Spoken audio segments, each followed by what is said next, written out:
Le lac d'Orient accueille en ce moment la 4e régate du championnat de France pour la catégorie des bateaux surprise. Une flotte très importante dans le monde du nautisme et c'est la première fois que le lac organise un aussi grand événement.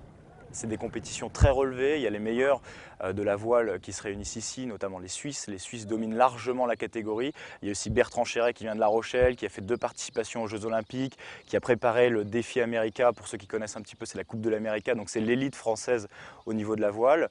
Donc il y a juste le prestige d'être devant ces grands messieurs de la voile. L'enjeu ici pour les 14 équipes concurrentes, c'est un titre de champion de France. Ce que j'espère, c'est en étant le plus optimiste possible, c'est de toujours être le plus près du podium. Après, voilà, il y a du monde. Et moi, je reste assez... je suis là aussi pour m'amuser, donc c'est assez, on va dire, c'est assez familial comme régate. Mais jeudi matin, premier jour de compétition, cela semble mal parti. Pas un souffle d'air, le départ retardé de 4 heures. Et puis, surprise, en début d'après-midi, le vent se lève. 5, 4, 3, 2, 1, top! Bon départ du viseur. Aujourd'hui, c'était miraculeux parce qu'on ne s'attendait pas à un vent aussi fort et on a fait 5 très belles manches dans l'après-midi, vraiment dans des conditions vraiment optimales. Et on a vu aujourd'hui que les manches ont été très disputées, c'était très sportif.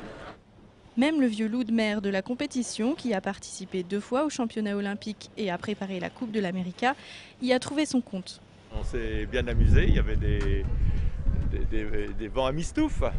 Alors pour des vieux comme moi, il faut mieux des mistoufes que des vents réguliers. Il faut que l'expérience permette de tirer des petites ficelles de temps en temps. Le directeur du CNA Voile, lui, espère que cette compétition en attirera d'autres. On lance les compétitions nationales sur le plan du lac d'Orient, nouvelle génération.